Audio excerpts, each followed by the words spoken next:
Welcome back to Daily Insights, where we mix truth with laughs and sprinkle in a bit of I told you so. Today, we're diving into one of the internet's juiciest, most dramatic plot lines. Women who filed for divorce and then went. Yesterday I told my husband I wanted to be separated from him, and people keep saying sorry, and I'm only crying right now because that was probably the hardest thing I've ever done. I truly thought I was going to be with him forever. And I still love him so much, and I wanted it to be different, but it's not. It's okay to be upset. This is 17 years of my life we're talking about. Somebody I shared children with, who I built a life with. So yeah, say sorry, but also say congratulations for also being really f***ing strong. Because that was not easy.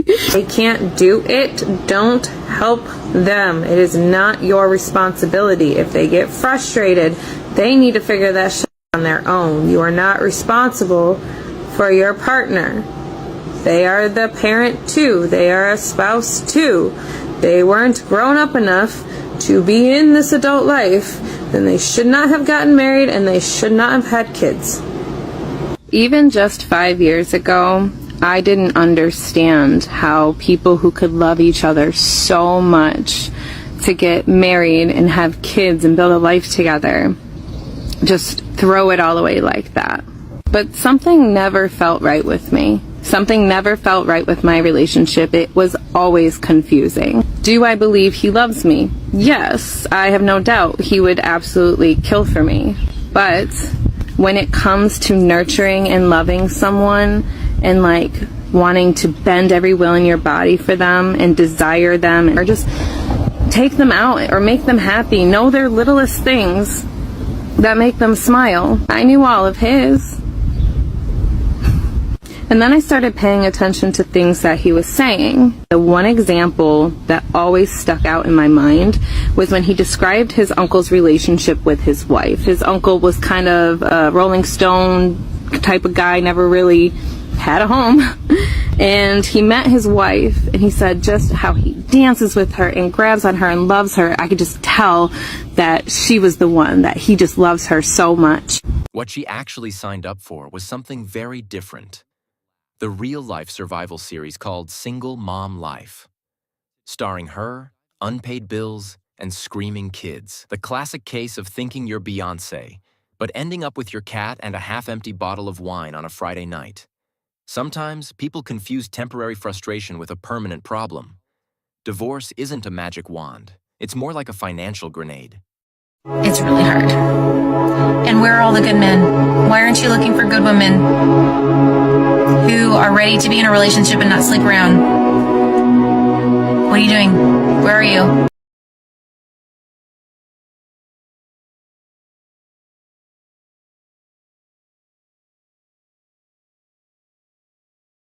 This is what my friends who are married don't understand.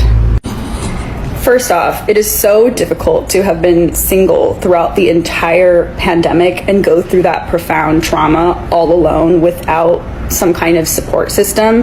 And I also think it's difficult that you're no one's priority. Like, there aren't really people checking up on me in the same way as if you have someone to come home to. I don't have a partner. I've been single for at least almost 4 years, since November of 2019, how long that is. And it's just so difficult because you realize that you have to be your own knight in shining armor, that there's no one coming to save you, that there's no one really is there for you. Like, you're alone at the end of the day. And it's so much harder to go through the ups and downs and tumultuousness of life when you don't have companionship and you don't have a partner, and it sucks. If I had known this, it would have saved me from a second divorce. Every choice you make stems from what you believe you deserve. After my divorce, no confidence. It was my mission to get into another relationship and fall in love. I needed to prove to myself that my divorce was the right decision. I needed someone to make me feel like I was worth loving. I didn't know how to do that for myself. And when you're coming from that place of lack, you choose the wrong partners. And here's divorce number 2. Don't do what I did. Take the time to get to know yourself and to like yourself. A lot of people feel the need to tell somebody getting divorced that you should date yourself for a while. Take some time, figure out what you like. I just got out of a marriage. I know what I don't like, okay? So let me figure out what I do like. Don't put a time limit on how long I should date myself or how long I should wait to date other people. Don't shame people for wanting to. At first, it seemed fun. She started meeting new men, the so-called Chads. You know the type. They promise you the world, call you queen on day 1, and by day 3 they're asking, "So, when are you coming over?" These guys aren't interested in building families. They're interested in cardio sessions, and not the jogging kind. And I hate to be one of those women that come on TikTok and cry, and people are like, why is she doing that? I'll tell you that almost 2 years ago, my ex and I divorced after 23 years of marriage. And it's been almost 2 years. It has been the hardest, most loneliest time of my life.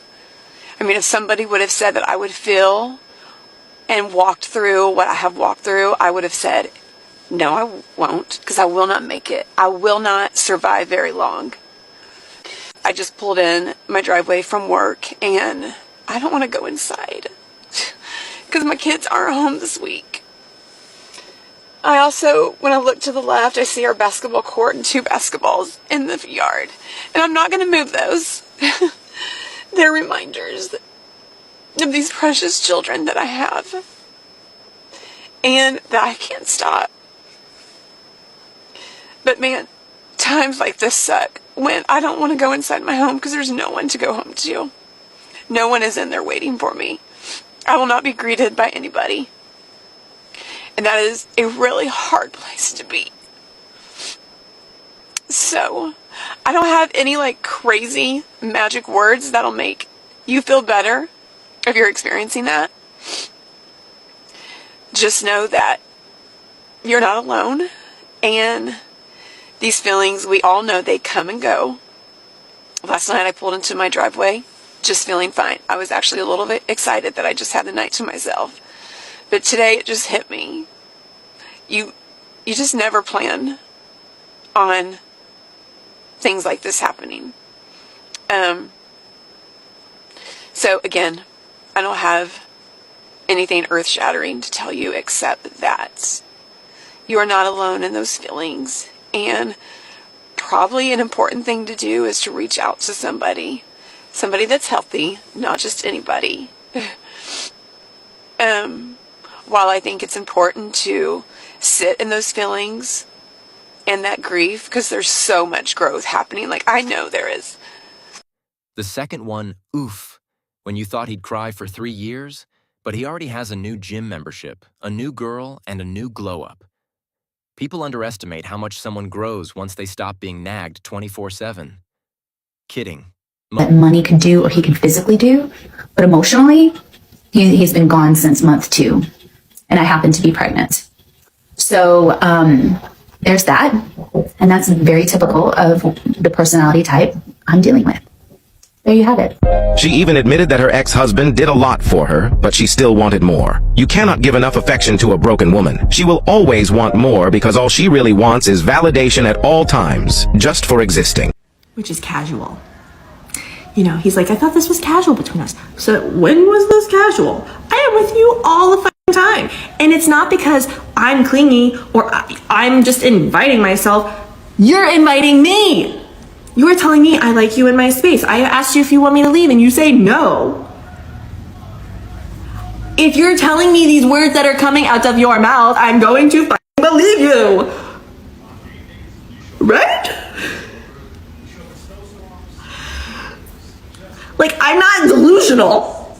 You told me you weren't talking to anybody else. Okay, cool. You're not talking, right? Guys, if you tell a girl that, what?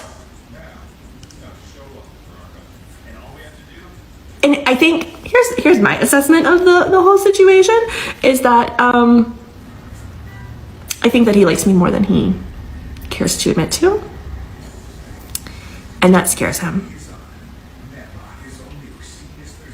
And he still wants to act like he's in college. And he's not. And,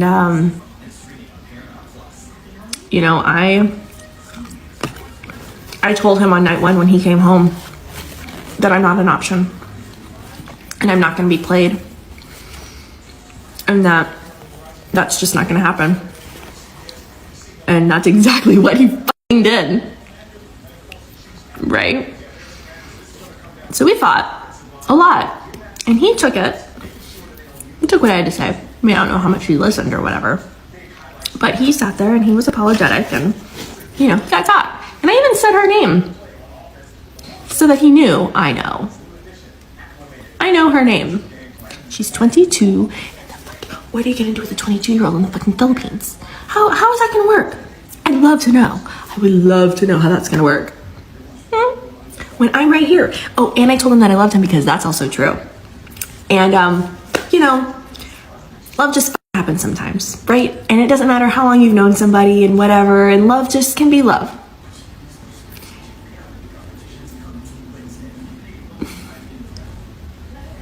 And he fucking lied to me. Mostly. You never really miss a good man until your Uber driver shows up late and judges your playlist. Modern dating can be a wake-up call. Turns out, independence doesn't cuddle you at night or help you put up IKEA furniture. For $30,000, you could have just gone to Bali, started a business, and bought a year's worth of therapy. Divorce is expensive, especially when the only thing you win is loneliness and joint custody of the dog. I know that this is going to be a process for me, ups and downs, and I'm sure, you know, I kind of felt like Corey, smile, like get over it, you know, but this is my page to heal and to be brutally honest about every piece of this journey. So I barely slept last night. I've got a migraine. My heart's broken. And so much of me wishes that he'd be like, I'll change, I'll fix this, I love you, I'm sorry for all the things I said, you know, you never deserved it, I'll never say that again, I'll pay attention to you, I'll communicate with you, I'll lose my anger. It's not going to change. But I guess I'm somebody that will always have hope, because not always have hope until the divorce is done. I'll always have hope that things could change. And I guess that's just me being stupid, I'm sure many of you would say. Or maybe it's just me trying to see the good in everybody. I don't know what it is. I'm not weak. I don't know why I became this woman. Who am I? But this is where I'm at today, this morning. I'm sad. So, let me get this clear. She doesn't know what she wants. She doesn't know who she is. She doesn't know if she made the right choice or not. But she is the first person to tell her husband how he should treat her. You just can't make this shit up. This next clip is really gonna show you how needy this woman really is. So I saw a comment, I deleted it, but I need to respond to it. Someone asked to hear my husband's side. So let me tell you, my husband's side. Well, he loved me and gave me everything he had, and did everything in the world for me. And you know what? I have to tell you though, actually, to his credit, he did do so much for me. Except show me love and respect and attention and hold me and kiss me and look at me and communicate with me and try to have conflict resolution ever. He did everything in the world. Thanks for watching Daily Insights. If you enjoyed this video, hit the like button, subscribe for more, and let us know in the comments. Do you think people underestimate the hardships of single life after marriage? See you in the next one.